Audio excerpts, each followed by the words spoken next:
Hello, everybody.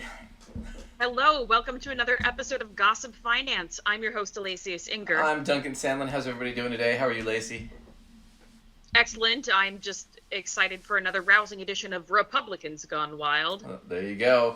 Well, it is going to be interesting today. We had a lot of stuff going on, so we'll cover the Trump trial. We'll cover some of the election stuff going on, his rally that he did last week. We've also got to cover some financial stuff, what's going on with the economy and what's going on with Social Security, and then we got some fun clips to end with. So all that and a lot more. So we're going to have to start, though, with the trial. Michael Cohen testified this week, not going well, but on top of that, a bunch of Republicans showed up in support of Trump at the trial. Instead of going to work in D.C., they took the day off and went to New York to support Trump and talk shit to the press, and it was just bizarre. The whole thing was really bizarre, but we're going to start with this little clip. This one's I stole from the Midas Touch, but yeah, this is Lauren Boebert and the other GOP leaders just, I don't know, being weird. So much. And I want all of the news to start asking the question, what is the crime? Because everyone in this court has not been informed of what the crime is. The defendant does not know the crime that was committed. I like how when she starts to speak, everybody leaves. Did you catch that? Yes, I did. Wow, I don't even know what to make of that. Well, and you can't... They're like, oh, the old cheerleader's talking and we're out. Well, and the other they thing... were all about participating in the shenanigans, and then she opens her mouth and they're like, never mind. Well, and this is what's ridiculous, is so she's doing that. Meanwhile, people in the background are shouting, Beetlejuice, Beetlejuice, because she went to the musical and remember Grope the Guy and everything. Everywhere she goes now, people shout that at her. Oh, man. So that was going on with her.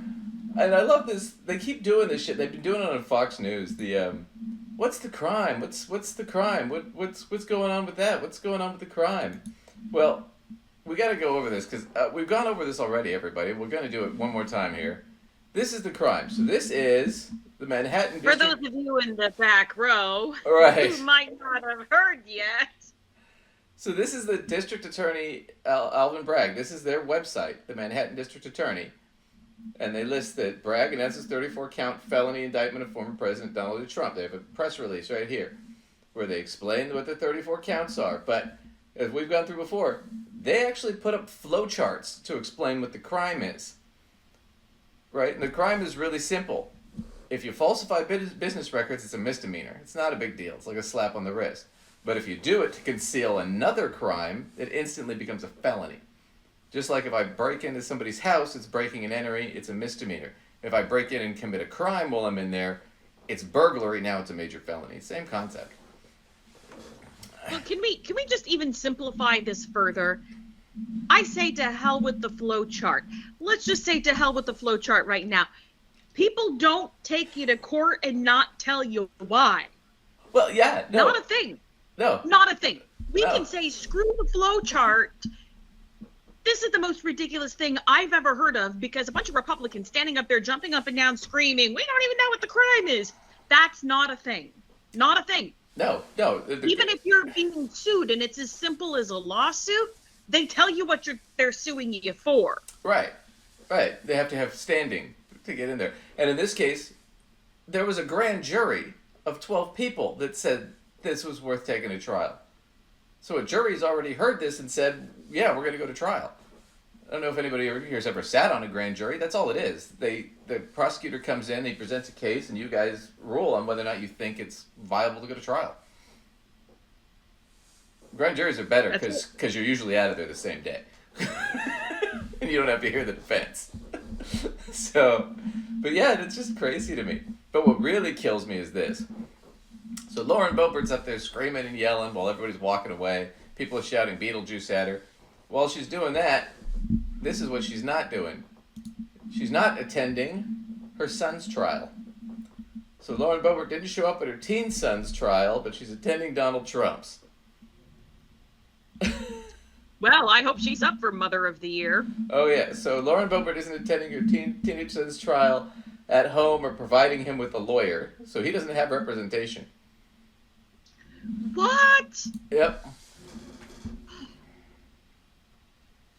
Beetlejuice, Beetlejuice, Beetlejuice. Yep, and she shows up. So you know what? Go ahead. I hope she plans on footing the bill for that kid's therapy because he's going to need it. I don't know anything about her kids, but if my mom showed up for a Trump thing and she didn't show up to my thing, which was also legal, and I also needed a lawyer, there'd be a serious amount of therapy I'd need. Well, you also have to remember, so her son Tyler, he's 19. He has a kid of his own. She's a grandmother. Oh, right. Granny Boebert. Right. So now he's in legal trouble. His mother's a congresswoman. She can't even get him a lawyer. She won't even show up to his trial. And he's in deep shit. And so this is, I mean, and even having the kid thing, I don't know how much of that was because she's anti-abortion, but I'd like to think that probably some of that, or like to, I do think that some of that was probably because of that. She can't have that going on. But he's 19. I just feel bad for this kid partly, but that I also feel like, he's kind of in deep shit and he deserves it. So this is what it was. So he was arrested in February. He faces 22 charges in total, 4 felony counts of criminal possession of ID documents, so ID theft, 1 felony count of conspiracy to commit a felony, and over 15 additional misdemeanors and petty offenses. He appeared in court last week to confirm his legal representation, which he still has not retained. He has not yet secured a private attorney for himself, nor filed to apply for a public defender. We are working to hire an attorney, but it's just kind of hard with the prices. Adding later, it seems like I do have options, but I'm still waiting to get the 100%. So she's not even helping him out. I want to clarify this too. Her son, she's showing up at Trump's trial to talk shit to the press so she can get media, because she's dying in the polls, right? But she skips her son's trial. I want to point this out just for reference. Jeffrey Dahmer, who was a serial killer, his parents were at his trial every day. And when they asked him about it, they were like, yeah, it's horrible, and yeah, he does deserve to go to prison, but he's our son, and we support him. We're not going to, we're not going to ditch our son. But Lauren Boebert, fuck that shit. Bye-bye, Tyler. You're a liability to Mommy's campaign. She's such a scumbag, man.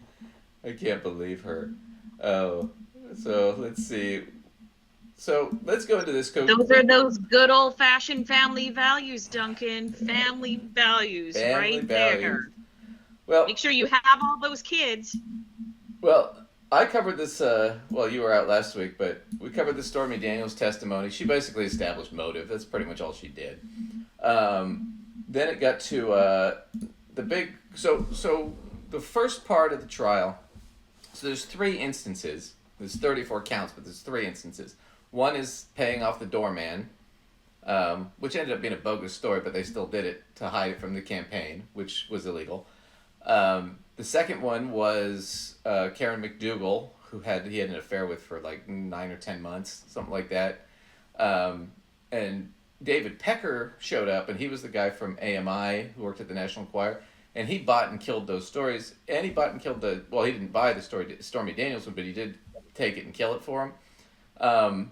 But he testified to all that. So we know pretty much he was enough to prove that the first 2, yeah, that's what we were doing.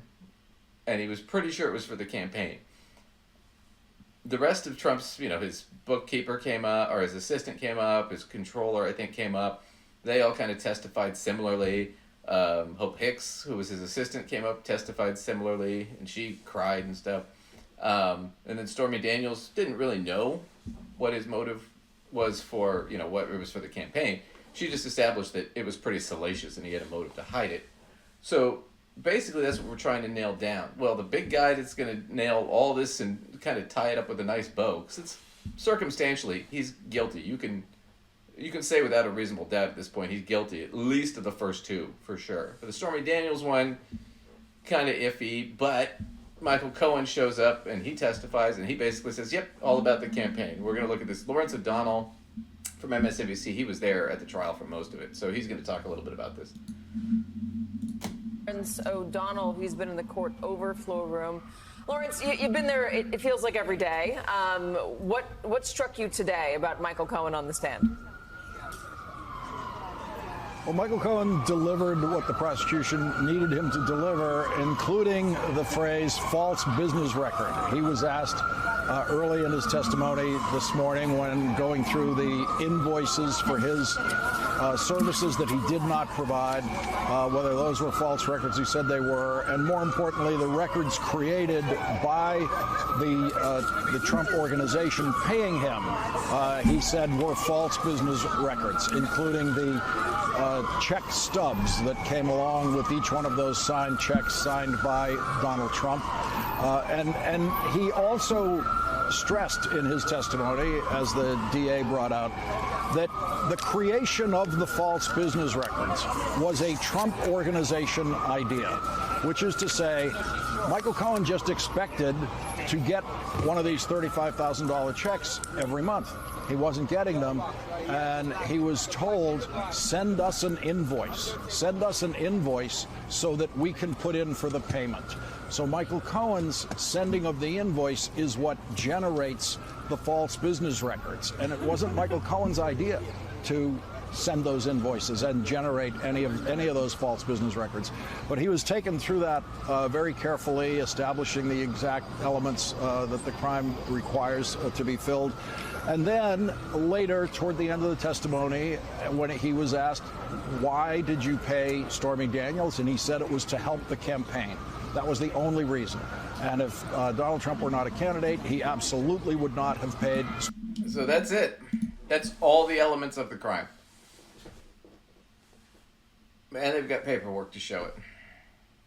So now, I mean, and it's all corroborated by everybody else. So it's all pretty much established. So now the defense is kind of struggling because it's like, I don't know what you do against a mountain of evidence. You can try and make it look like Cohen lied, but it's backed up by what everybody else said. So, you know, it does, and he just really tying it together. It's not like there wasn't enough without him. It's just, this really nails the coffin shut. So the defense was kind of scrambling. So they went on their little campaign to do their cross-exam, and the cross-exam, it got weird, folks. It got weird really quick. And I'm going to jump in, this is CNN, and they're going to talk about, because my father was a criminal lawyer for 33 years. I'm an ex-cop. I've been to trials a bunch of times. This is the weirdest thing. I've never seen this or heard of this before, but this is what happened during the cross-examination. We now see the cross-examination of Michael Cohen is underway, and it's very significant because it started very tough. Todd Blanche, the Trump attorney, going after Michael Cohen right away from the beginning, asking about things that Michael Cohen posted on TikTok and Twitter. Remarkable exchange. So the first thing Todd Blanche asked Michael Cohen is, you and I have never met. Michael Cohen said, correct, we've never met. Blanche then asked, you went on TikTok and called me, and I'm quoting here, you went on TikTok and called me a crying little shit. At that point, there was an objection. The lawyers went to the sidebar, and the judge upheld the objection. And I think the reason why is Michael Cohen's feelings towards the lawyer are really irrelevant. And so at that objection... Who fucking cares? I feel like I have to massage my eyebrows because of the faces I can't help but make, because it's so weird. It's almost like they're not playing to the jury, they're playing to Trump. I guess at this point their client's pretty much cooked, so what do you do? I mean, all he can do right now is try to create some doubt, and hopefully maybe one of the 12 jurors decides to go not guilty and they get a hung trial. That's about all they can get. And even then they'll just retry it pretty quickly. So that's all they're trying for right now, but I don't know. He's trying to establish that Michael Cohen has it out for Trump, which is kind of stupid because the prosecution's already said that. Because Cohen went to prison for Trump. And they're going to sit there, oh, well, you're a liar and you lied about this and you lied about that. Well, yeah, on behalf of Donald Trump, for the benefit of Donald Trump, at the instruction of Donald Trump, who was my boss at the time. So, The cross exam just didn't hit anything. They didn't establish anything. And what are you gonna? I mean, unless the whole point is to, you know, sort of bring up the idea that he lied before. I mean, for Donald Trump, but he lied before, therefore he's not a really reputable witness because he has a history of being a liar, you know, like, unless we're looping around to that, but there was a mountain of evidence even before him anyway, so you know. And everybody else testified the same way. So, you know, when you have a bunch of people who aren't really ultra connected, and everybody else who talked about him before said he was an asshole. So we were all prepped for that. He actually wasn't on the stand. He was pretty tame, but and they tried to get him riled up and, you know, make him look like a dick and get the jury against him, but it didn't really work. He was pretty well prepped for this, but yeah, I mean, not a whole lot else to say. I mean, they're cross-examining him today. We'll see if they make, you know, I don't know, gold out of hay. I don't know what they're gonna do. I mean, there's just a point where your client is so slam dunk guilty. What can you do? And honestly, it wouldn't have worked. But the best argument you could have made was it's not really a crime because they didn't know they were falsifying the business records. You could say that would have been the case. That would have been the argument I'd have gone with. They put it down as a legal expense because they didn't know what else to put it down as. Right? Even though it wasn't really a legal expense. The problem is that they're telling Cohen, send us the invoice that says it's a legal expense when it's not. So they've got 3 or 4 people now colluding to falsify the record. So it's not even a good case, but that's the best you could do. Whoa. That's the one I'd have gone with. But, you know, we'll see. We'll see what it is. But yeah, that's kind of what's going on with that case there. There was one bit I wanted to get at because they did pull up a tweet, and this is Farron Cousins on the Ring of Fire, and he brought this up, and I just thought this was funny, so I just wanted to add this real quick. The century. And last week, of course, was an exceptionally bad week for Donald Trump. But it got even worse on Friday, when one of his old tweets about Michael Cohen, actually attacking Michael Cohen for being such a bad lawyer, it was read out loud to the courtroom, at which point the entire courtroom erupted in laughter directed at Donald Trump himself. So yes, according to multiple people who were in the courtroom, the entire room burst out laughing at the former president. And that had to have been a massive... What it was? Well, you know, we know how much he cannot stand being a loser. Being like, humiliated. and he's got to be winning everything, like in a very literal sense. You know, and I'm not even saying that to be super funny. It's kind of literal for him. Oh, yeah. So being in that position for him, like where everybody's laughing at him, has got to be absolutely devastating to, you know, the psychological issues he's already got going on. Oh, I'm sure it drove him fucking insane. The tweet thing was this is why it was funny. So, prior to Cohen getting caught and flipping, right? Up until then, they showed all these tweets where Trump talks about how genius he is and what a great lawyer he is and da-da-da, and he picks the best people and all this shit. And then all of a sudden, it's like, okay, now, here's the tweet right after Cohen flips.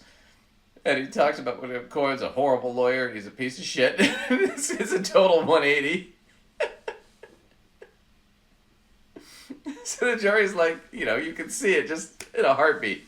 As soon as he was disloyal, as soon as he went the other way, he should have just, I mean, in Trump's mind, he should have just gone to prison and kept his mouth shut for him. Yeah, because, you know, he's worth so much. People should just lay down their lives for him. Well, and furthermore, Cohen, the whole part of the whole big deal was Cohen had to kind of, you know, really attack him to get him to pay him. And Cohen recorded some of their conversations because he wanted to be able to show other people later on that, no, Trump's really going to pay this time. Because he's notorious for stiffing everybody. So that's why he had all those recordings. But yeah, the Cohen testimony really damning. I mean, he's pretty much cooked. I don't know what else you could say. at that point. But I want to get back to this because the question that everybody's been kind of asking is that, well, what's really the defense here, right? What is the defense they're trying to pull? And is it, well, it's not that they didn't know what they were doing. It's not that there wasn't really a crime. They're not really arguing that in court. They might on TV, but not on court. The Cohen's making all this up. Yeah, but it's corroborated. So there's not really defense. This is the defense Trump's doing. And this is what it is he had, and we saw that earlier with Lauren Boebert, he had a bunch of Republicans come down there and talk shit about the judge and the witnesses and all that stuff. And that's what it is. It's witness and jury intimidation. That's his whole strategy. Trump is issuing his little clarion call to his acolytes in the Republican Party, and his henchmen are showing up en masse at the courthouse to say what Trump can't. Here's just a small sampling of what we've seen today. And so I think the American people see this for what it is. They want to keep President Trump off the campaign trail. They're seeing what's happening in the swing states across America, and they're seeing exactly that this is draining down assets and resources. So I'm going to point this out. Notice how all these guys are dressed just like Trump with the red tie and everything, the white shirt. They all went down there just it was like Comic-Con for His little fascists. army. Yeah. Comic-Con for fascist douchebags. It was really bad. Resources that can be utilized by the president to continue to forge ahead, to build a stronger economy, to secure our border, and to get our nation back on track. This is a sham, and that is the only thing this is. Michael Cohen has no credibility, no integrity, and this is weaponization against our president. Where's the crime? There is no crime. The only crime that's happening here is this Democrat judge and the Democrat Party prosecuting their political rival right in the middle of a presidential election. The crime here is that the issues facing our nation are not being addressed by the Democrats, but they want to go after Donald Trump. And there's no... I love that too. The Democrats aren't facing the issues of our nation while I'm playing hooky from work with all the other congressmen. So we can come out here and talk to the press and try and garner fucking votes and extra money. Oh man, they're just so full of shit. But it got worse because let me go. I'm gonna go to this. I think this is the Majority Report. That was Brian Tyler Cohen. Oh no, this is Oh wait, well let's do this real quick. So Liz Cheney actually kind of slammed them for doing that because it was really tacky to show up to the court to do that. But here's Anderson Cooper, and he's going to talk about Liz Cheney kind of slams Mike Johnson. So the Speaker of the House was there to support Trump and talk shit about the judge's daughter. He went there and talked shit about the judge's daughter and Cohen and did all this, and he was reading from a script that Trump had given him when he was doing it. The guy's not even the president. I hate to slap his dick out of your mouth, but Jesus, Mike Johnson, you're third in line for the president, or second in line for the presidency. If Biden and Harris die, you are president of the United States. And you're going down there to suck up to Trump? You're way more powerful than he is. It doesn't make any sense to me. Once again, the former president had a Republican entourage with him in court today, including more vice presidential hopefuls, and this time Speaker of the House, second in line to the presidency, Speaker Johnson, used the opportunity to take shots at today's star witness, something the former president is barred from actually, of course, doing. This is a man who is clearly on a mission for personal revenge and who is widely known as a witness who has trouble with the truth. He is someone who has a history of perjury and is well known for it. No one should believe a word he says today. Speaker Johnson also professed the innocence of the former president and called the trial a sham. His appearance led former Congresswoman, January 6th Committee Vice Chair Liz Cheney to write this on X. I'm surprised that Speaker Johnson wants to be in the I cheated on my wife with a porn star club. I guess he's not that concerned with teaching morality to our young people after all. Oh my God. I hate Liz Cheney, but sometimes she does something so evil it's good. Oh my God, I just don't even know what to do with that. Oh my God. Okay. Remember, this is the guy who has that app where him and his son can monitor each other's porn habits to make sure they're not watching porn on their phone or their computer. This is the ultra Christian you know, Right. total right wing, you know, Jesus freak, and he's there with the guy who cheated on his wife with a porn star. Well, I think she was just given birth at that point. Well, I mean, it's definitely out of alignment. That fact shouldn't be lost on anyone, you know, like. Yeah, the jury. Anti-porn app he shares with his son. Let's go defend the guy with the, you know, porn star cheating situation that's all over the news. Yeah, Definitely align yourself with that, buddy. The adjudicated fraudster, the adjudicated rapist. I mean, open racist. I mean, it's just amazing. This is the guy.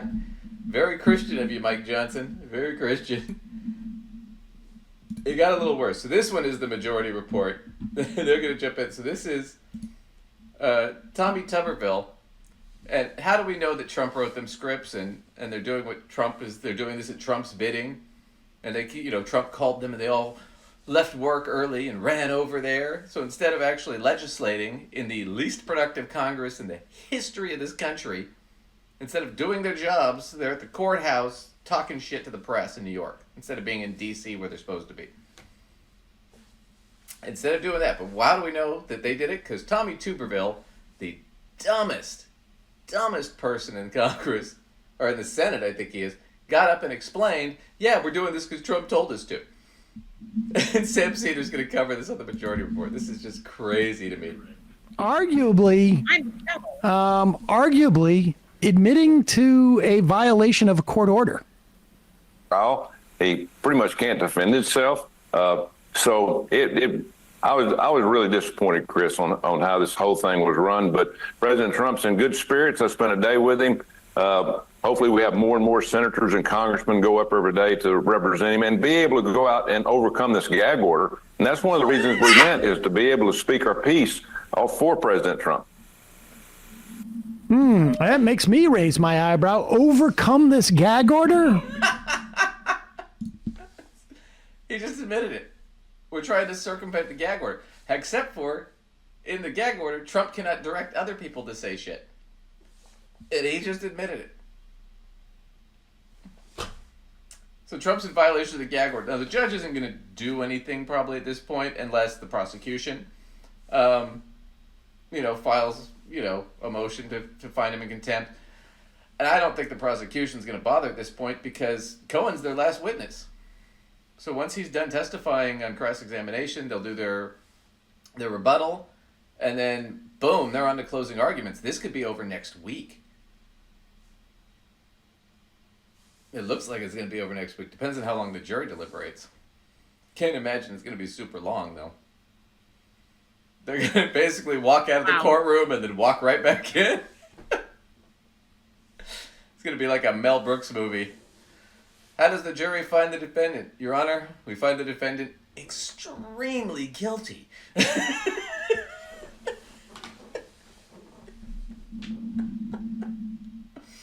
So we'll see how it goes for Trump. But man, this thing's pretty much cooked. Let's see what else. Oh, the last thing we gotta do. Since we love her, Marjorie Taylor Greene.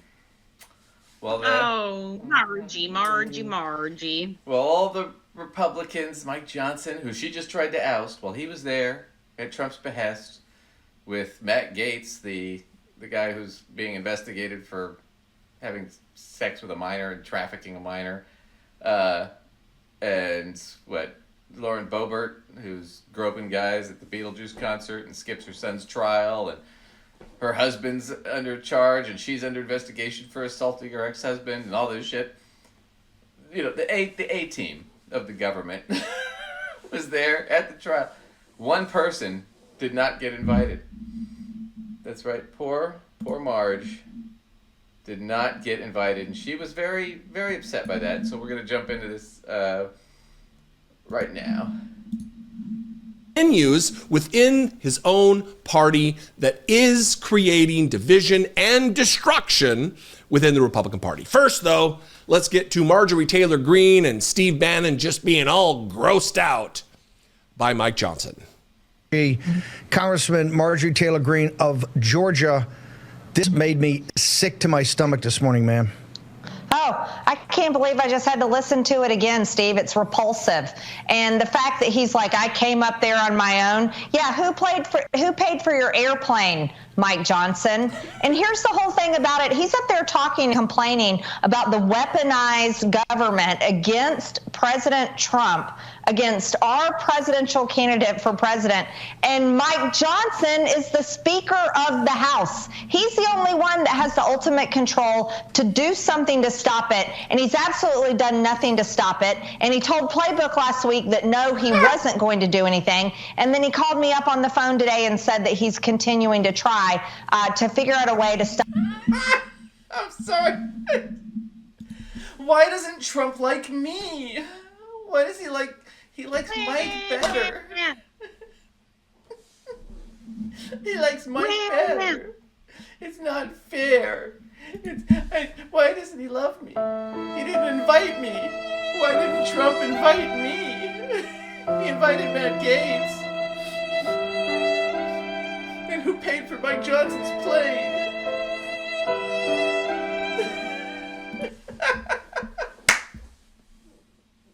The Moscow Marge having a hard time with it. Didn't get invited to the party. Oh my God. That's the thing about like these right-wing fascist nutjob kind of people, these like ultra-conservatives. It's like Highlander rules with them. There can be only one. They're always like eating each other alive. There can only be one favorite of the king, right? There can only be one king, and he can only have one right hand, and everybody's like clawing at each other like Game of Thrones for idiots.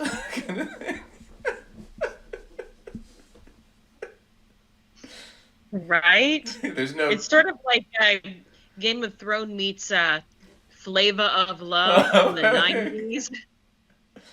Yeah. They're all competing for his heart, his weird little heart. Now all we need is Peter Dinklage and Bridget Nielsen. And we got ourselves a show. Oh my God, turn these guys into the Big Brother house, just like, the Republican house. They can Big Brother each other out of there. Yeah, this is way outside of Peter Dinklage's character, though. I know that for sure. Oh, so poor Marjorie. But I don't know. I mean, she might be in good company here because Trump is having some hard times too with the polls. Biden's actually making a lot of headway now. Surprise, surprise.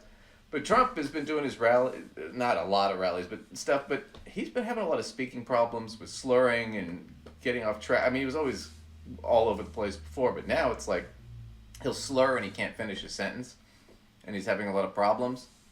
But he was in New Jersey, in Wildwood, New Jersey, and he had a rally there. And while he was in the speaking, he was making no sense, and he was slurring a lot, and it was really mentally, cognitively off. And people started walking out in the middle of his speech, and we got some footage of it right here that we stole from the Midas Touch.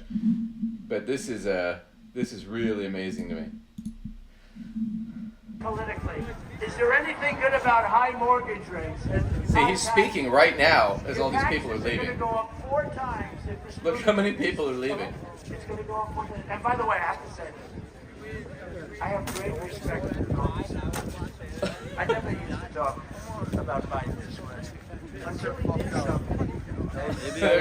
Speaking of the background. A very popular person. This video goes on for a half hour. This guy took it on his phone of people walking out while Trump was speaking. Because he wasn't making any sense. He was just all over the fucking place. And he was slurring his... And a lot of times you couldn't understand what he was saying. It's bad. I think he's cognitively off. I think he's spent. But, yeah.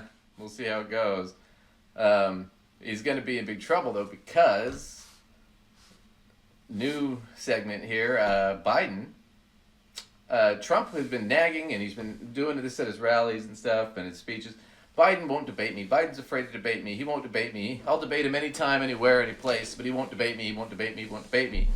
Well, Biden set up 2 debates. And told Trump, yeah, I've got one with CNN, I think it's in June, and another one that's in like September with I think ABC. And Trump is now in deep shit because he can't really debate Biden because under the debate rules that Biden has, because CNN and ABC wouldn't do this the way it was done last time because Trump just yelled the whole time. And there was no actual discussion or debate. Trump just tried to talk over everybody. So now it's no audience. It's just the two debaters. So no live audience. And when your time's up, they're going to immediately cut your mic.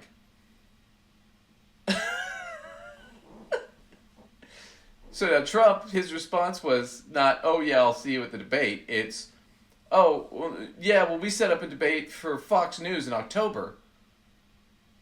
And it's like, no, we're not doing Fox News. We're not doing that shit. You said anytime, any place, anywhere. You've been saying that for months, right? Or more than a month. So Biden's like, no. It's June is the first one. I'll be there. We'll see if you even show up. So it could just be Jake Tapper and Joe Biden having a discussion about why Trump is too chicken shit to show up. Which is what I bet is going to happen, because if Trump shows up, he's going to look like an idiot. It's just terrible. But Biden has been really smart because now he's got control of the narrative. And he's making fun of Trump and calling Trump out. And it's gotten the Republicans in a big bind. And it's really pissed off Trump's campaign because he left himself open. And I think the thing people forget about Joe Biden is the whole time he was vice president, basically Obama's and his people had to keep a leash on him. Because Joe Biden is the kind of guy who swears a lot. He is the kind of guy who makes gaffes and faux pas, but he's also the kind of guy who's a smartass. And he'll go out and make fun of you and talk shit. I mean, he's from freaking Scranton. I mean, what did you expect? Right. So here's Joe Biden basically calling out Trump, and Fox News is having a heart attack about it. This is Pondering Politics, real quick. All right, friends, we have several clips to look at in this video, starting with this one here, which was surprising, quite frankly. It was from President Biden. It's about 15 seconds long, in which he agrees to and offers his own terms for a debate or a series of debates with Donald Trump after Donald Trump famously said, anytime, anywhere, any place. Donald Trump lost 2 debates to me in 2020. Since then, he hadn't shown up for debate. Now he's acting like he wants to debate me again. Well, make my day, pal. I'll even do it twice. So let's pick the dates, Donald. I hear you're free on Wednesdays. So for those of you who don't know, the free on Wednesdays thing is because currently in his trial, they have Wednesdays off because the judge has another engagement. So Wednesday's the only day he's not in court during the week. Here you're free on Wednesday. You're free on Wednesday. You're not being tried in criminal court. So Biden's taken control of this, and it's really snapped Fox News. So he's going to continue on real quick. He did a great clip. He does a great Trump impression, too. Yeah, he was really, really good. Yeah, mine's terrible. Yeah. Good job. Good job. So here's Fox News losing their shit over this.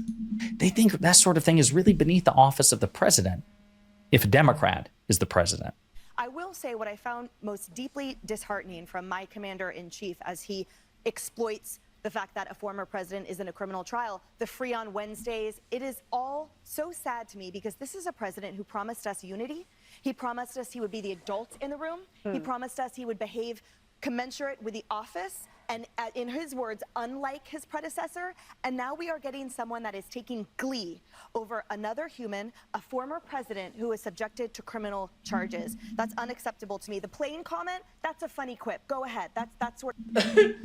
It's unacceptable to state the facts or to make fun of the fact that he's in trial. Wait a minute. Now it's unacceptable? So when Trump was president, he called Rosie O'Donnell fat.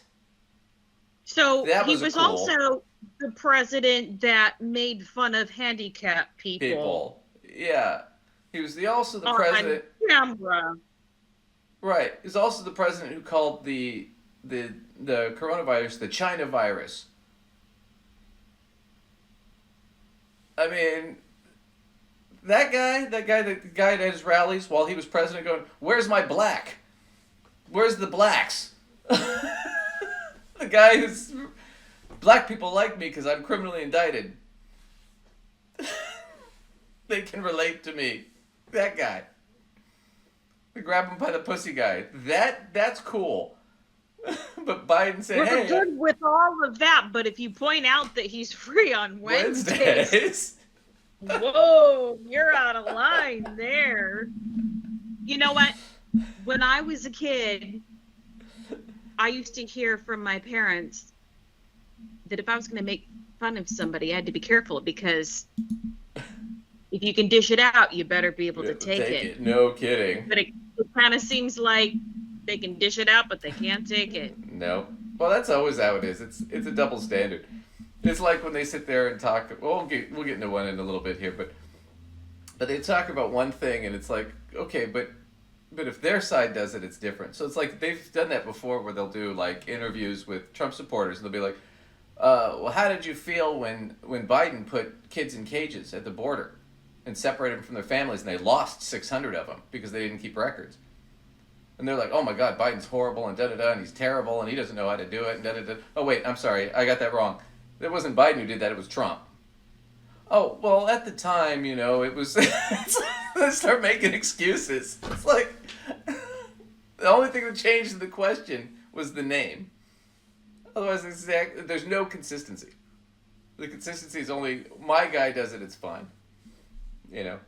But I want to get into this. So Trump, despite things going bad in his criminal trial in New York, the federal trials, the one with Chutkin right now is on hold. They're waiting for the immunity case to go through the Supreme Court.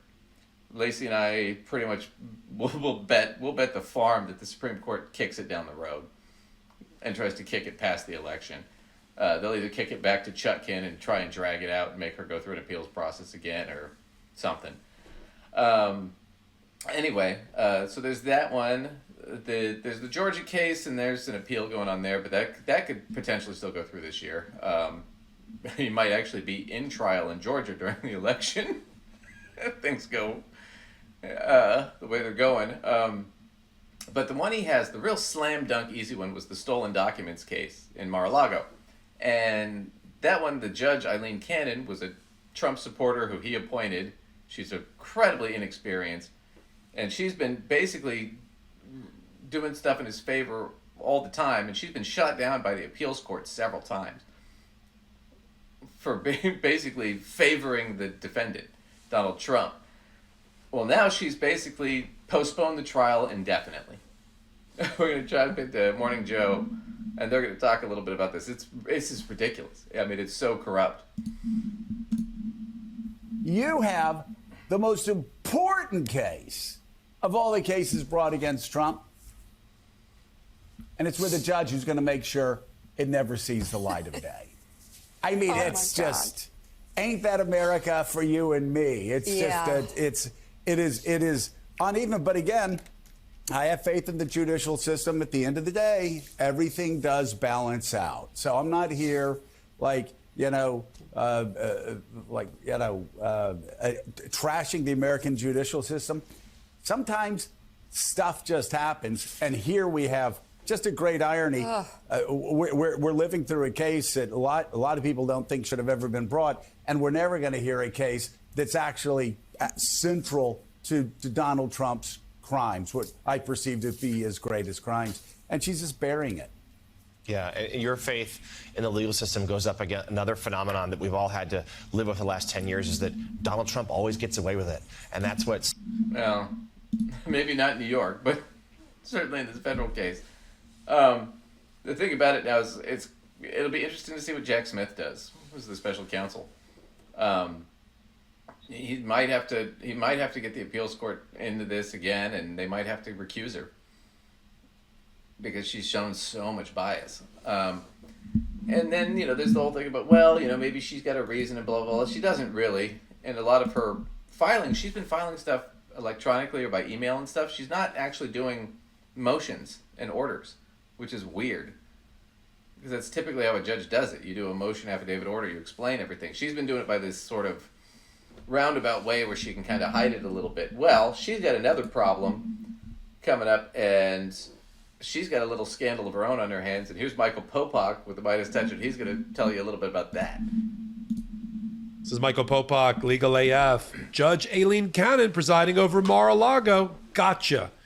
NPR has discovered that for 2 years running, Judge Ilhan Cannon, without disclosing it appropriately on the federal form she's required to disclose paid trips on, went not once but twice on all expense paid trips sponsored by George Mason University and the Antonin Scalia School of Law, which was funded and founded officially by one Leonard Leo, the founder of the Federalist Society. They hold colloquiums where they bring in lots of judges, all right-wing Republican judges to the Federalist Society, to hear lectures on topics about woke law and the problem with that, and basically attacking the...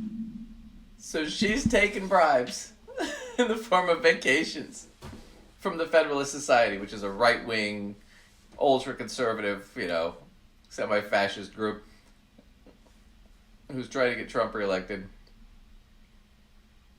So, yeah. This is crazy. So she's ultra dirty. So, yeah, I think, honestly, Jack Smith should have tried to get her recused last year, but, I don't know if he could have. But, yeah, she's just neck deep in it. She's eyeballs deep. So, that's Ilhan Cannon. I don't really have anything else to add other than, the evidence speaks for itself on this one. She's taking bribes. She's a Trump supporter. She doesn't care about the law. She cares about sucking up to the God King, just like all the Republicans that ran to the court to defend him. It's really pathetic. So, anyway.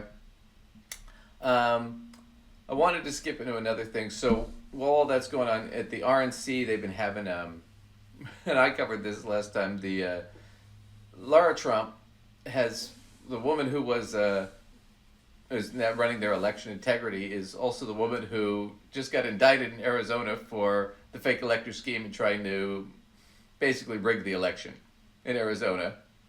And she's doing election integrity for the RNC. And so their big move now is they're going to try to find a way to stop the counting of certain votes and manipulate the vote. They don't have a ground game. They're not trying to get out there. They're just trying to manipulate votes. And that's kind of what they're doing. And they're trying to spin that now that, oh my God, there's this huge fraud thing and we've got to take care of this, when there isn't.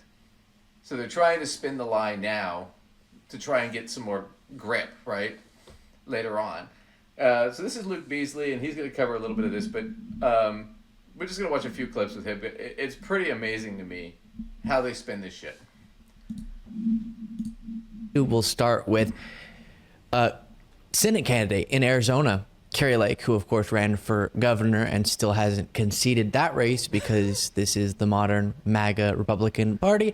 And here she is setting up, along with others that I'll show you, and of course along with Trump, right now, already early, the claims of the election being stolen if Trump loses. And it is very hard these days, as we're going to walk through, for interviewers to get Republicans to just commit, okay, if Biden wins, will you accept it, or are you going to do this whole stolen election thing again?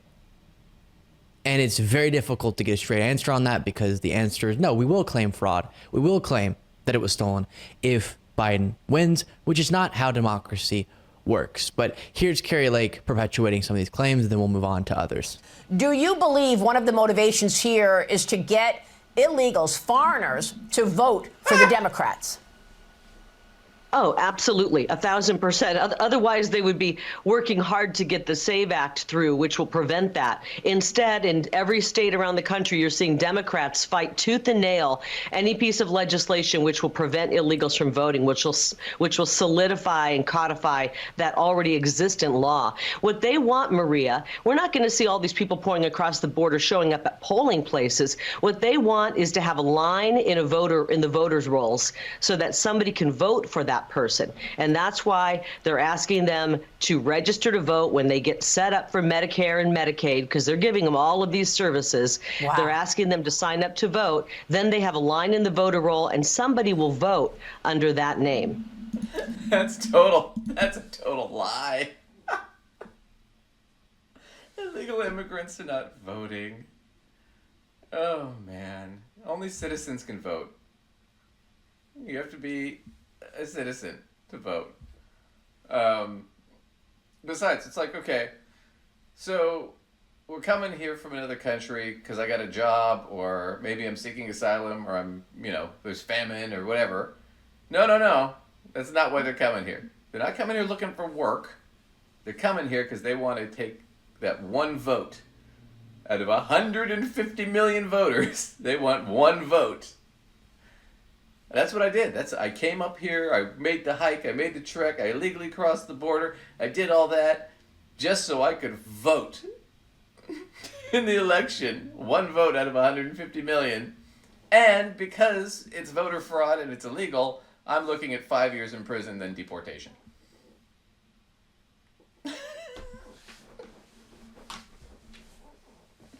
Yeah.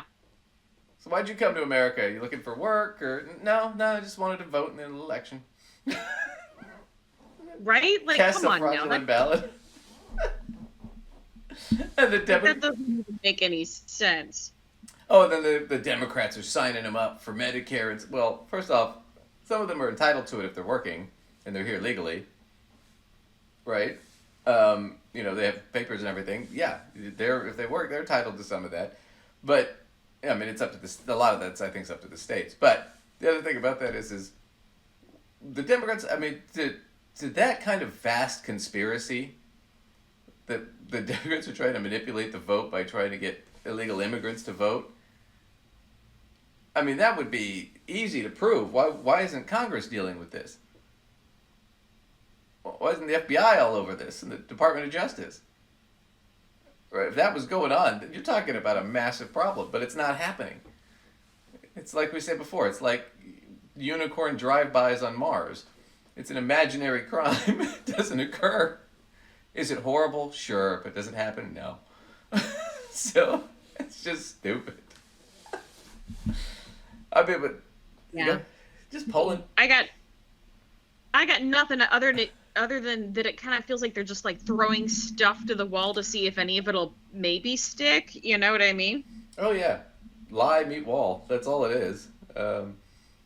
Here's clip over there. Here's Lindsey Graham. But that's what they're doing. It's basically we're gonna say there's all this fraud now, which doesn't exist, and then that way, when Trump loses, we can say, oh, the election was rigged. And we can try and get it overturned, like we did in January 6th. And we'll try and get enough people riled up. But a lot of the ringleaders are in prison. A lot of those people did time or got legal consequences or fines. I mean, over 1,000 people have been convicted. Do you think they're going to go back through that again? I don't know. But we'll watch. Here's Lindsey Graham. Oh, poor Lindsey. Oh, Lindsey, he's upset. He's upset, folks. Lindsey's upset. Lindsey Graham, by saying that he'll commit to the election if it's fair and if there's not massive fraud, it's as if we have dealt with that problem recently when we haven't. Very quickly, Senator, before I let you go, a quick question about 2024. Will you accept the results of the 2024 election, no matter who wins? Yeah, I'll accept them. I think, if there's no massive cheating, I accepted 2020. Here's what I would say. President Trump is poised to win. He said. And then he gets to that, and I'll show you a few. So you're just walking. Oh, yeah, I'll accept it if I think it's fair and there wasn't cheating, You know me, old Lindsey. One of the only single guys in Congress. I'm 5'5", uncut. I like long walks on the beach. And I hate voter fraud. It's just a freaking joke. But they're just setting it up for that. But that's what it is. So here's Laura Trump, who's now basically running the RNC, or at least part of it. Basically giving away the game again on what the strategy is for them. This is Maria Bartiromo on her Sunday morning show. This co-chair of the RNC, Lara Trump. Lara, good to see you. Thanks very much for being here. And I want to start right there because President Trump seems to be fitting in, a bodega here and the fire department of New York there, trying to fit in campaign stops whenever he can, but the majority of his time is in a courtroom. How are you raising money and putting President Trump in front of donors if he's got to be in New York all day long? Yeah, well, obviously, Maria, that's by design. They want to keep Donald Trump trapped in a courtroom and not able to go out and campaign. And their hope is that somehow that helps Joe Biden. But it's amazing to see. It's almost like Sylvester the cat and Tweety Bird. When Sylvester goes hard after Tweety Bird, it always backfires. And that's exactly what's happening to the Democrats right now, because you see, as you pointed out, Donald Trump's poll numbers continuing to go up. And at the RNC and Trump campaign, we announced that our April fundraising exceeded our expectations. We raised $76 million. So a couple things there. One, his numbers are not going up, they're going down. Biden's are going up. You can cherry pick certain polls, which I'm sure is what she's doing. Plus, listen to the way she said that. She said, we announced record fundraising. That was after Biden had his whole dinner thing with Obama and Clinton, and I guess they raised like whatever 26 or something. It was some god awful amount of money, millions of dollars, tens of millions of dollars in one night. So Trump has a dinner that's kind of, you know, a bunch of doofuses, and then he says, "Oh, well, I raised double that," and he gave the number he gave was like exactly like double that. And they've announced it, but they haven't shown us that they got it. And they haven't reported it or shown the receipts on it. They just said they made more money. So you notice how she says we announced we made $76 million? Announced is doing all the heavy lifting in that sentence. She's so stupid. And the beauty of that is the average donation, Maria, is under $30. That means the people of this country understand what's at stake. They understand what is happening to this man, this lawfare that is being waged. Okay, that's stupid too. We know for a fact that he's lost over 200,000 of his small dollar donors. Those people are tapped out. They bought his NFTs and his shoes and his crappy Bible and you His know, Bible. Yeah, he did the Lee Greenwood Bible. We should do that. I saw a guy who did who collects Bibles, and he has a hobby, and he does a YouTube show, and he did a review. And he's a conservative Christian guy, right? He did a review of the Trump Bible, and it was not good. And it just grills me. So, $76 million, and the average donation was $30. So 2.5 million people gave them $30 in 1 month. Yeah, right. That's crazy. Oh man, they kill me. She kills me. She just, I mean, it's all lies. But the whole thing is we got to build it up. See, there's no way Trump can lose. So when he loses, see, there was no way he could have lost. So therefore, it must be rigged. And Laura Trump, man. Waged against him in an attempt to interfere in an election, and they are fighting back. Even in the midst of this abysmal economy that Joe Biden has handed us, people are donating their money. DonaldJTrump.com if anybody wants to support us, because they understand what is at stake right now. So you're right. We get the weekends and we get Wednesdays typically with Donald Trump, the candidate, to go out and campaign, but he... See, he has Wednesdays off. Biden wasn't lying. You know, it's funny. Don't sign up for their web mailer. I did that. That was a mistake. Oh, because I wanted to see what they were putting out. Oh, you did not. I did. Oh, you brave man. Brave man. Well, I finally had to block it because, especially when he was trying to come up with the bond for his civil fraud trial. I was getting like 30 a day. Of emails from them. Do it now. And of course, if you read through them, which I know most people don't, at the very bottom it says not for campaign, he could use it for legal expenses. Basically, pay my lawyers for me. I need money. I'm a billionaire, but I need money. He's like the Catholic Church, you know. God, they worship an all-powerful God, but they always need money. Can create the universe, can't balance a checkbook. With Donald Trump. The greatest mind that ever lived, but he never has enough cash.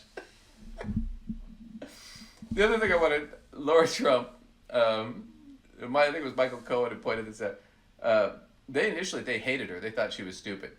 Imagine being so stupid. Trump and Don Jr. think you're stupid. Right? And Ivana thinks you're stupid. They didn't like her. She was kind of shunned by the family. And it was years later, when Trump was president or running for president or something, he saw her on television talking about how great he was.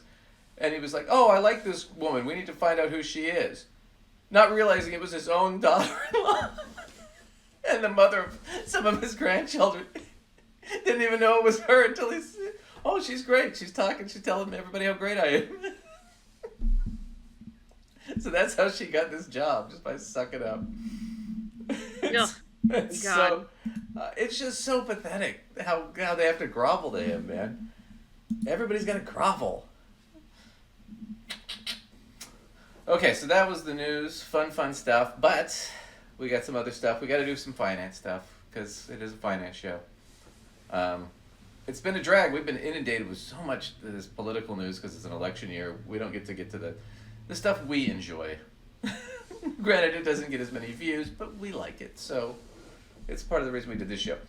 So one of the big things we got to talk about is Social Security because it is going to be on the ballot. So we'll tie it back to the election.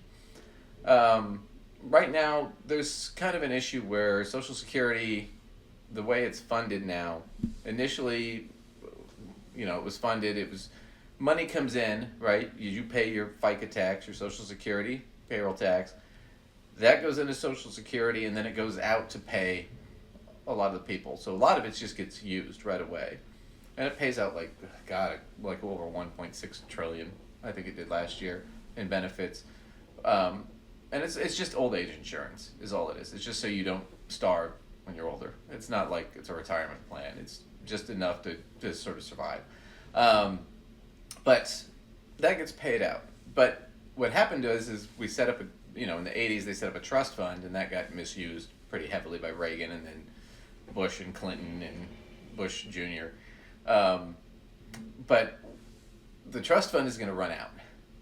And when it does, it's not going to be able to pay the full benefits anymore out of Social Security. It's just going to be able to pay what goes in.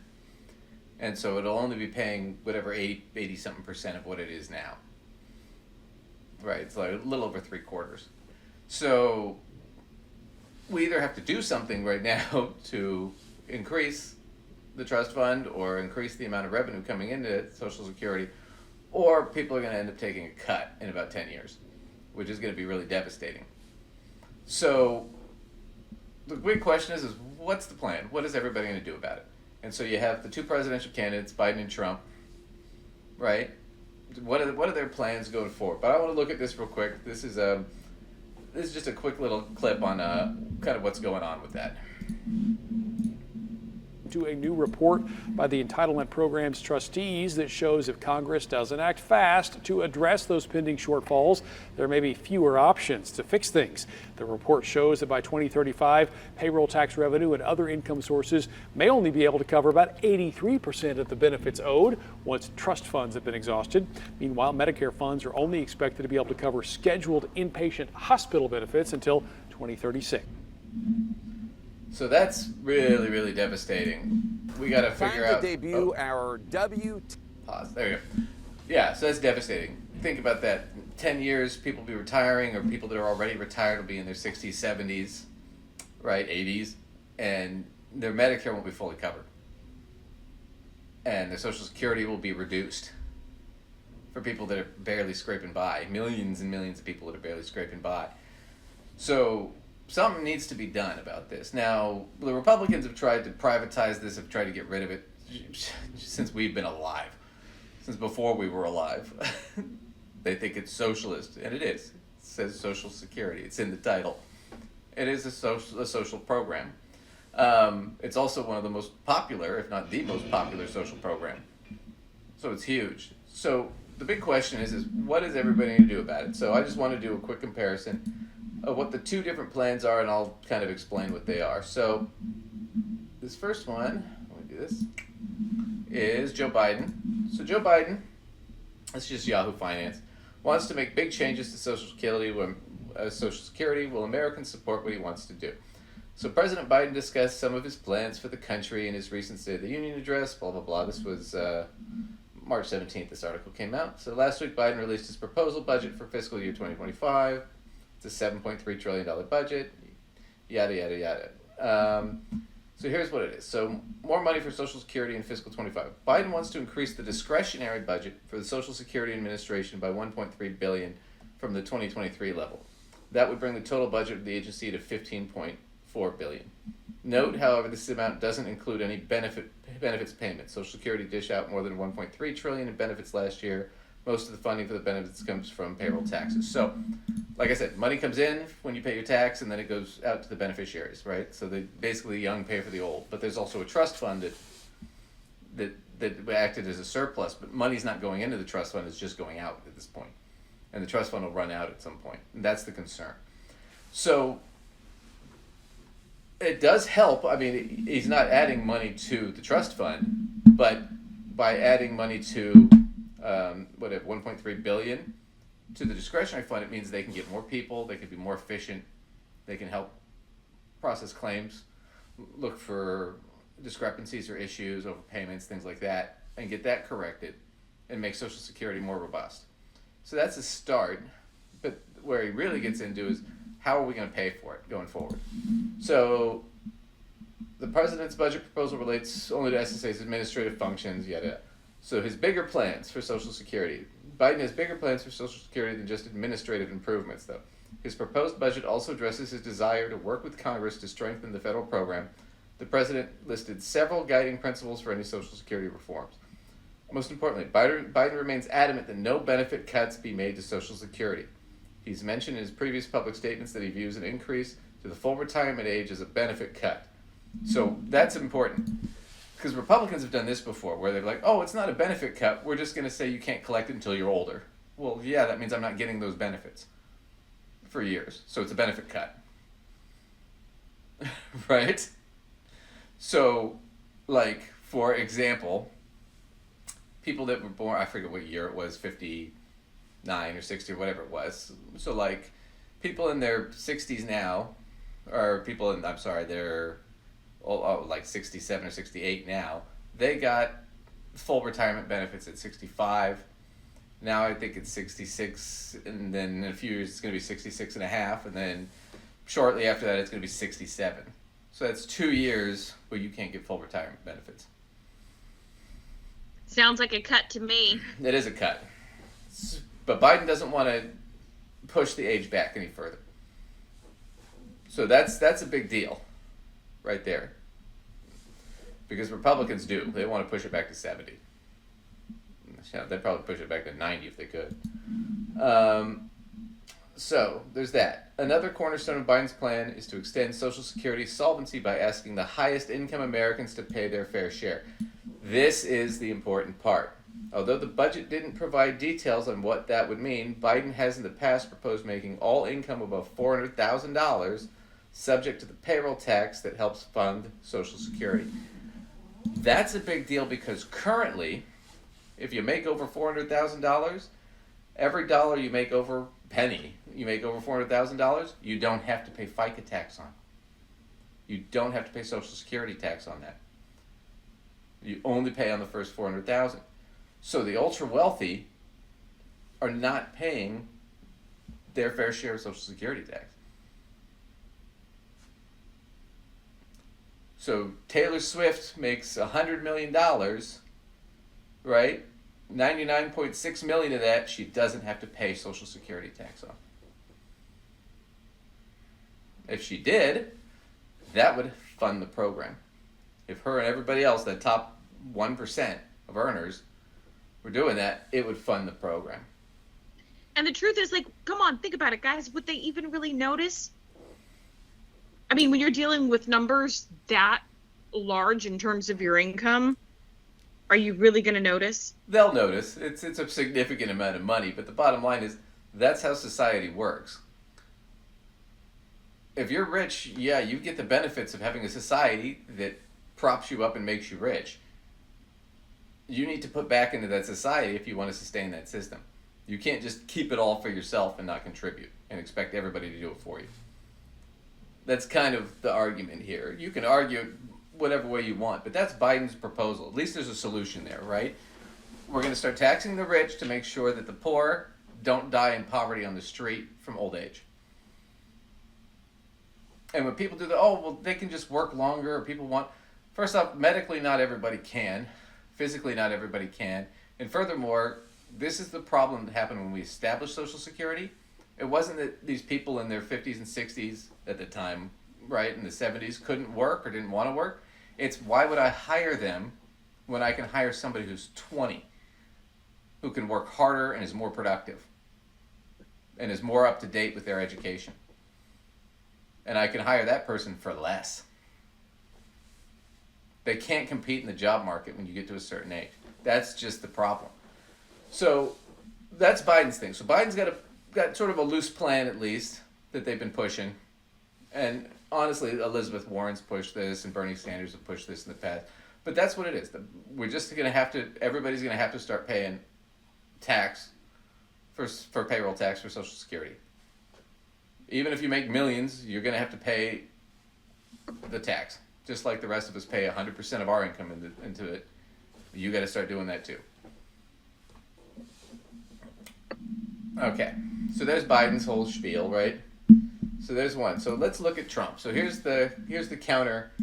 The counter. What's Trump's plan on Social Security and taking care of that? Because he said he doesn't want to cut benefits either. But here's NBC. Donald Trump has been all over the map on Social Security and Medicare. So we're going to go through it. When former President Trump said last week on CNBC, there's a lot you can do in terms of entitlements, in terms of cutting, it sparked an immediate outcry from President Biden and began a battle over retirement programs that is likely to persist through the 2024 election. No shit. Trump sought to clean up, saying in an interview with the conservative website Breitbart, here we go, I will never do anything that will jeopardize or hurt Social Security or Medicare. Biden campaign spokesman James Singer accused Trump of trying to trick voters, saying Trump tried cutting Social Security and Medicare by billions of dollars every single year he was in office. He did. They tried to cut it every year he was in office. So now all of a sudden, oh, no, we're not going to cut it. No. Because he knows it's a losing strategy. He can't say that going into the election, but he said that last time he wasn't going to cut it. He said last time we were going to get some sort of universal health care that was going to be better. We never got it. They never put forward a plan. They were going to get rid of Obamacare and give us something better. We never did. He kept saying it's going to be, next week is going to be infrastructure week. Next week's, never did anything on the infrastructure. Biden did. I mean, it's just a comparison, so you can't necessarily trust him on this. At the heart of the debate is the ticking clock. Actuaries say Medicare is solvent until 2028. Well, Social Security is solvent until 2033. After that, benefits will forcibly cut unless revenues are added. Biden's new budget calls for tax hikes on upper earners to maintain the benefits. Trump hasn't said how he would address the shortfall, leaving it an open question. His campaign didn't elaborate when it was asked multiple times to comment. So, Social Security is important to you, and it should be. Because a lot of you, I'm sure all of you have parents on it, or people, you know somebody with a disability who's on it. Maybe do, maybe don't, but the vast majority of us do know at least one person. You know, I have two parents on Social Security. I have lots of clients on Social Security. It's important. It is a cornerstone of their retirement and their ability to not go homeless and at least have some sort of dignity in retirement. It's a big deal. So you got Biden saying, yeah, we're going to tax the rich because we haven't done that, and frankly, they need to start paying into it. And then you have Trump saying, well, I'm not going to cut it, but I don't know what I'm going to do.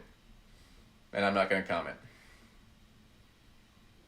Even though I've tried to cut it in the past.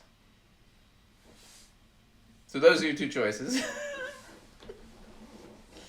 So it sounds like either he's going to cut it or he's going to sit on his butt and do nothing. He's going to let Congress, he's going to hope that, or not hope, he's just going to let Congress do whatever, and he'll probably just sign it.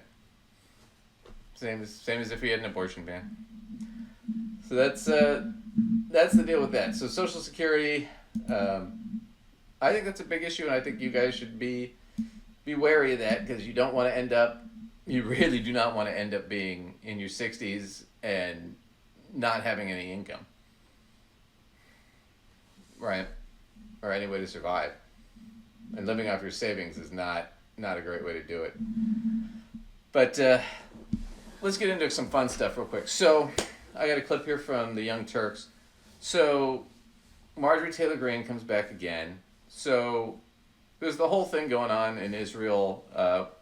We haven't covered it much, but you know, they're moving into Rafah. They lost count. It's tens of thousands of Palestinians have been killed from the Israeli response to Hamas. I'm not saying don't go after Hamas. I'm just saying you don't need to carpet bomb civilians to do it. There's no reason to burn down the forest because one tree is sick. But that's kind of what they're doing. It's basically it's a genocide, and that's not us saying that. That's the World Court. And The Hague right now is going after them for being an apartheid state and for committing genocide, and they're going after Netanyahu and his regime. That's what's happening. If you guys want to call and argue it with us, we can. I'm not really an expert on it. I can just tell you what I know from politics, from studying in college and from what I read. But because of that, it's become a heated thing, and there's been a lot of protests in Israel and Europe and here in the United States, especially on college campuses, and that's become an issue. And so Marjorie Taylor Greene's bringing it up, because now the right wing's whole thing is they're all in support of Israel. Doesn't matter how many Palestinians they kill. Women and children. Doesn't matter. Starve them out. They don't care. As long as Israelis get what they want. That's kind of their thing. And their whole spin on this is, well, if you don't support Israel, you're anti-Semitic. And it's like, well, no. Because most Israelis don't support Netanyahu. And they're really upset with him. And most American Jews don't support Israel and what's going on right now. So that's kind of a backwards thinking. But here's Marjorie Taylor Greene, and instead of being anti-Semitic, she decides to go completely anti-Muslim. So let's just insult the other, because it's okay to be prejudiced against Muslims. It's not okay to be prejudiced against Jews. Well, and now that we know what's fashionable. Yep. So here's Marjorie Taylor Greene going full turn into the skid. Censuring Representative Ilhan Omar of Minnesota. You've probably seen. So, this is Miranda Scholl with TYT. So, Ilhan Omar is from Minnesota. She's Muslim. She's been in the House for a long time now. Was very, liberal. But she was a refugee. She's a naturalized citizen. And she's basically saying, I want to censure her for speaking out against Israel's tactics. Now, it's not shocking, too, because Israel's tactics have gotten so bad that Biden is all in the tank for Israel.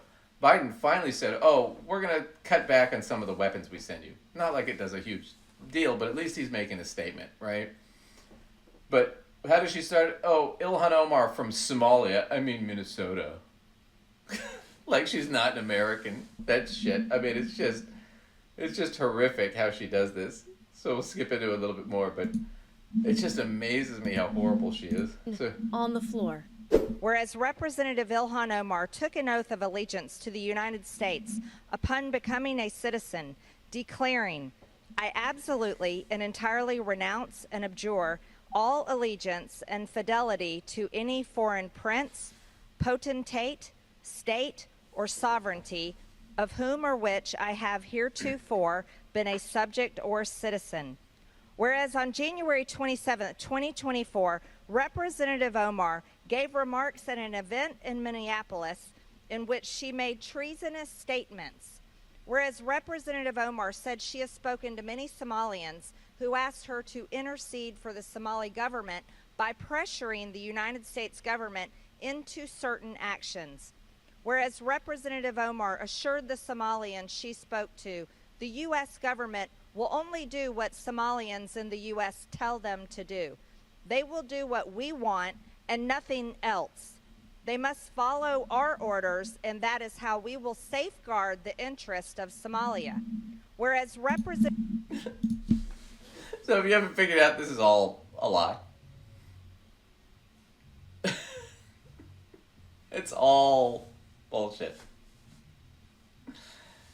Minnesota has a huge Somali community, Muslim community in Minneapolis. Huge.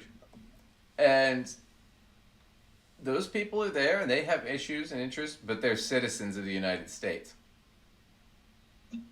Right? And when they say, hey, we've got family and stuff in Somalia, we've got issues and blah, blah, blah, Omar can say, well, yeah, as your representative, I can address those. But, that's all I can really do.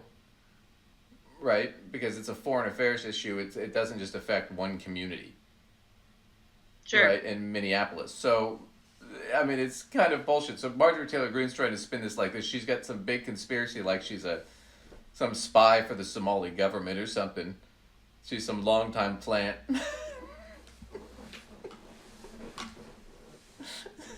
It's just amazing to me.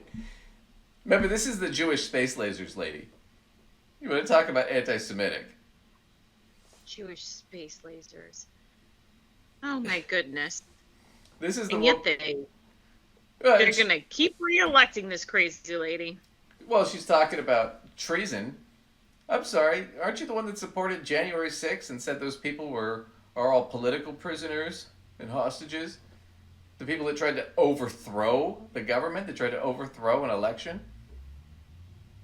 She's such a hypocrite.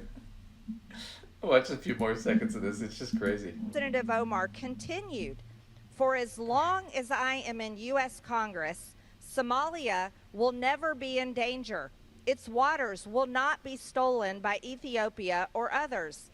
Sleep in comfort knowing I am here to protect the interest of Somalia from inside the U.S. system. If you're unaware, this is all in response to a speech that Representative Omar was giving that was clearly not fact-checked by Marjorie Taylor Greene or her team when it came to the mistranslations. What she actually said was, the U.S. government will do what we ask it to do. We should have this confidence in ourselves as Somalis. We live in this country. We are taxpayers in this country. This country is one where one of your daughters sits in Congress. While I am in Congress, no one will take Somalia. See, the United States will not back others to rob us. So do not lose sleep over that, oh Minnesotans. The lady you sent to Congress is on this. And so basically said, yeah, I'm going to try and make sure that Somalia doesn't get invaded. As your representative, I understand that's a concern. So I'm going to address that, and and we have some interest in Somalia. I don't know if it's one of the countries where, it might be one of the countries where they found lithium. That would be bad for Somalia because we'd basically invade it. So hate to say it, but if they've got lithium, if they got oil, if they got nuclear, we're going in.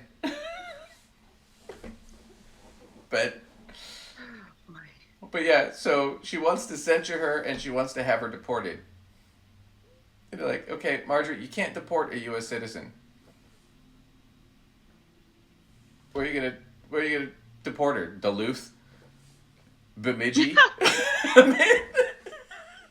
Duluth, definitely Duluth. She's a Minnesotan. Where are you going to deport her? Can we deport Marjorie Taylor Greene? Moorhead, Minnesota. Oh, God. Moorhead. That's a real place. I know it is. I know, it just cracks me up. So Marjorie Taylor Greene going crazy. But we got one more. We've got one more clip. We'll wrap up real quick here. So Katie Britt, who did the State of the Union response, she's got a new bill that she's pushing, and it's horrific. But she's so creepy. You're going to love this. Hi. As a mom, I know that there is no greater blessing in this life than our children. And I also understand the types of I want to point out we didn't add that music. That's her choice of music. challenges that women face during their pregnancy journeys and while raising their kids. This week, I'm introducing the Moms Act in the Senate. The Moms Act stands for More Opportunities for Moms to Succeed. This legislation would provide critical support to women during typically challenging phases of motherhood. That includes the prenatal, postpartum, and early childhood development stages. To all of So I love how they have mom in the title and the acronym. So it's the Moms Act, and it's moms. It's like, oh my God. Who's your PR person? Honestly, this is such a terrible writing. So it sounds good. Hey, we're gonna help them with prenatal. We're gonna help with all this stuff for mothers who are in deep trouble. But this is what it actually is, because everything is a Trojan horse with these freaking people. Because remember, her big issue, she's fully anti-abortion in Alabama. So Katie Britt, so this is Salon. Katie Britt's back at it, pushing a bill to launch a pregnancy tracking federal database. That's sort of true and sort of not. It's voluntary to go onto the database, onto the website, but that's kind of what it's there for. So Alabama Senator Katie Britt, who gained national attention after a controversial response to President Joe Biden's State of the Union, proposed a sweeping set of legislation which would enable child support payments to begin during pregnancy. That's a weird one. I don't know about that one. Child support payments during... How do you know who the father is? I mean, I guess you could... You can do a paternity test while it's still in the womb, I guess. At a certain stage. I would imagine that you could during a certain stage, but that's not a thing I know. I don't know. That's odd. That's an interesting one. I'd be curious to see how that plays out in court. Well, I guess I can imagine, needing the cash flow during your pregnancy also. I'm not against it. I'm just wondering how you establish it. Yeah, I don't know. Yeah. That's not a thing I know much of anything about. Yes. So basically this is what it is so establish a national clearinghouse of pregnancy care providers. Oops, what is that? The more opportunities for moms to succeed. The Moms Act, which garnered co-sponsors including Marco Rubio, Kevin Kramer, blah, blah, blah. Specific carve-out barring an entity that... Okay, so this is what it is. It creates a specific carve-outs barring an entity that performs, induces, refers for, or counsels in favor of abortions. So all this money for this website and for all these referrals and services and these grants that they want to give out, if you do anything that's involved with abortion as a treatment, you can't get any of this money. So who does that cut out? It cuts out OBGYN services, sexual health clinics, Planned Parenthood, clinics that do HIV treatments and things like that. The website would create a federal database of relevant resources for pregnant women, as well as ask users for contact information that the government could use to conduct outreach via phone or email. Critics, including former Kentucky Senate candidate Amy McGrath, say this amounts to a database of pregnant people. Yes and no. But essentially what this is most of the money goes to what are called pregnancy crisis centers. Now, if you don't know what that is, a pregnancy crisis center is the antithesis of Planned Parenthood. Basically, you go there and they lie to you and tell you that abortion is going to kill you to try and prevent you from getting abortion. And then you don't get the abortion, and guess what happens after you give birth? They kick you out and they don't give you any help. It's all it is. So I wanted to do this clip real quick so you realize this is what she's promoting. This is where she wants all this money, your tax dollars to go. So this is a woman who went to a crisis pregnancy center. And she's going to tell you what happened to her. And this is just insane.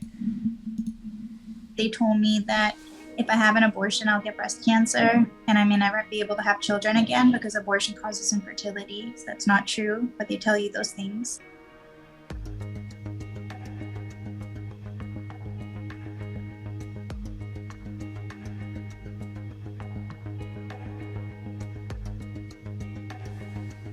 It's very difficult to tell the difference, and it's intentional. Their names sound very similar to the name of an abortion clinic. So, for instance, the one I went to was White Rose Women's Clinic, I believe, and then, an actual abortion clinic would be Southwest Women's Surgery Center. So the names are very similar, but it is to mislead people and to lure them in, and the goal is to cause confusion. They'll claim to do free ultrasounds or free sonograms. Most abortion clinics, you have to pay for it unless you have some kind of financial assistance. But crisis pregnancy centers lure people in by claiming to do free sonograms and ultrasounds. If you call them and you're trying to ask them if you can have an abortion, they're not going to really give you an answer because they want to try and get you in the clinic first. When you're in there and they start trying to discourage you from having an abortion, or if they try and represent abortion in a negative light, which they most certainly will, that is another indication that it is not a clinic. It is, it's a crisis pregnancy center. When someone has ended up in a CPC, it is very hard to leave because they make it so. The people there make it so. They use fear tactics, manipulation. They'll try and get all of your information, and they will try and keep you there for as long as they can, with the goal to try and discourage you from having an abortion. And they'll just provide you with false medical information, make you watch graphic videos that have no medical basis, or it's just actually really poorly made graphic video about what they say abortion is. They told me that if I have an abortion, I'll get breast cancer, and I may never be able to have children again because abortion. So yeah, it's basically just to trick people. So instead of actually providing care, we're going to give people we're going to dump millions, hundreds of millions of dollars into misinforming the public, to try and trick women into giving birth when it might not be the medically smart thing to do or the thing they want to do. And we're going to lie to them and try to scare them and tell them, oh yeah, it could kill you or make you infertile or whatnot, when that's not true. It's terrible. So that's Katie Britt. That's her new deal. That's the Moms Act, and that's what it's all about, is that. I mean, here she is again, doing her thing. Love my fellow moms out there. My goal is to give you and your children the opportunities to thrive and to live your American dreams. I'll continue to fight to advance a comprehensive culture of life, to empower parents and to grow opportunities for hard-working families so that every child across our nation can reach their God-given potential and every woman can thrive. Senator. So I want to go back. So this clip here, where is it? Let's see if I can find it. There we go. So at least they got her out of the kitchen. She did the State of the Union speech rebuttal in the kitchen. She's so creepy, though. I mean, it's always with this. She doesn't smile with her eyes, just with her mouth. Yeah, it is kind of weird. Like, oh, she loves you. She wants to kill you. She loves you. She wants to kill you. I mean, plus, no offense to Christians out there, but you guys, it always creeps me out that you guys wear the cross. You do realize you're wearing an execution device. It's just weird to me. Like, you think Jesus, if he comes back, wants to see another cross again? I mean, it just doesn't make sense to me. It'd be like going up to like a parent from Sandy Hook wearing a necklace with an AR-13 on it going, see, I'm with you. It just blows my mind. It doesn't make any sense. But yeah, so there you go. That's the face of pure evil. Plus, the thing about this is, I don't know what the green screen, what this is. Why do we have a bookshelf that doesn't want to go too heavy on the books? And the fake Capitol building in the background, where the flag doesn't even move. Watch, it doesn't even Fellow move. moms out there. Flag's My not goal moving at is all. to give you and your children the opportunities to thrive and to live your She's American. just weird. No wind that day. No, because it's an image. It's just... Oh, everything about it's so fake. Everything about her is so fake. But yeah, that's the thing. That's what they're pushing. It's not gonna. And this is one of those things where it's so stupid because they're gonna get it, and the only way it goes through is if Trump's president. So I don't know if she's pushing it now. Even if it, an amazing chance it even got through the House, it's not going to get through the Senate. And even in the like the otherworldly chance it gets through the Senate, Biden's just going to veto it. It's just a waste of time.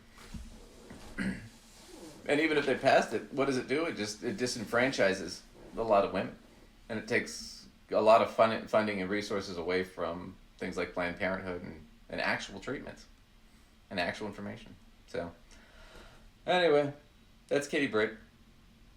Hopefully she'll replace Lauren Boebert for us when Lauren Boebert loses her election.